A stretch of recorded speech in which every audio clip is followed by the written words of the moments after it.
In telecommunications, we refer to latency as the time it takes for data to get from the transmitter to the receiver. There are two main causes of latency: distance and bandwidth. We'll talk about distance first, then we'll talk about bandwidth. In this example, I have two gamers connected to a game server, one in New York, USA, and the other in Tokyo, Japan. The player in New York is 3,945 kilometers or 2,451 miles from the server in California. Doing the equation t equals distance over speed, I calculated the latency to be 18.6 milliseconds for the player in New York. The player in Tokyo, Japan is 8,850 kilometers or 5,550 miles from the server in California. Doing the same calculation, the latency is 41.7 milliseconds for the player in Japan.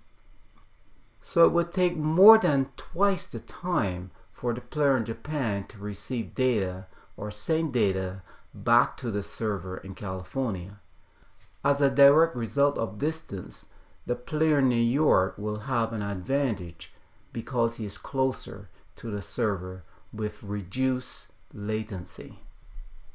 Now that you have an understanding on how latency increases as distance increases, let's take a look at the effect bandwidth has on latency. Here we have the server sending 15 megabits per second downstream. Now, the modem is only receiving 2.5 megabits per second, and the reason for this is because the bandwidth of the line here is not capable of supporting 15 megabits per second. So the modem would renegotiate the speed with the server.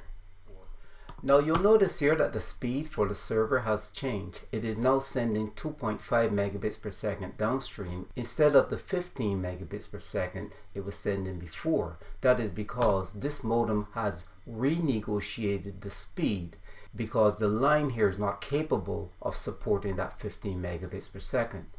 Now the disadvantage here is that if this is a game server, the other players would be receiving that data at the higher speed.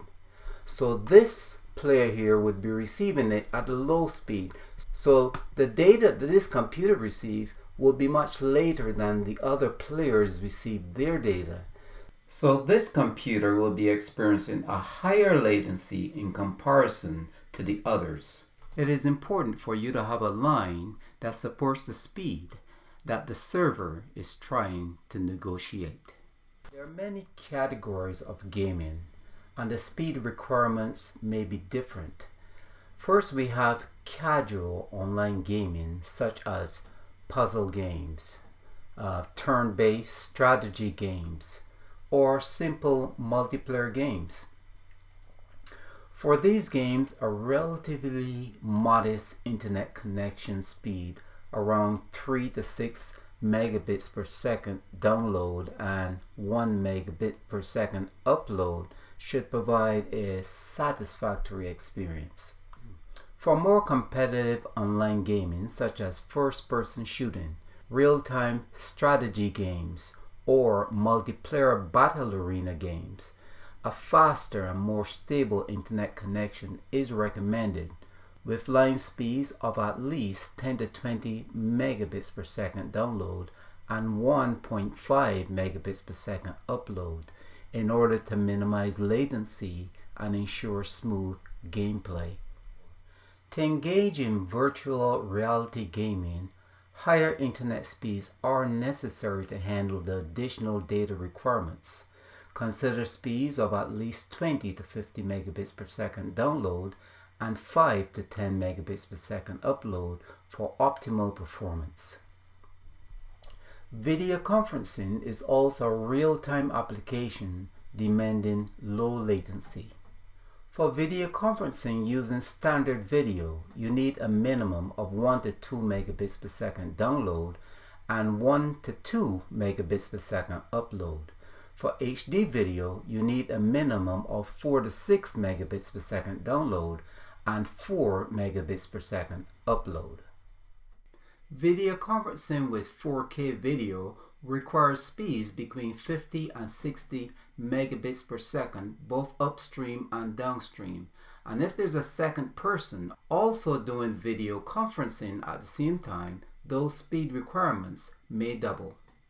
If this video has been helpful to you and you would like to see more videos like this one, please don't forget to like and subscribe. My name is Trevor from Telecom Training. Thank you for watching.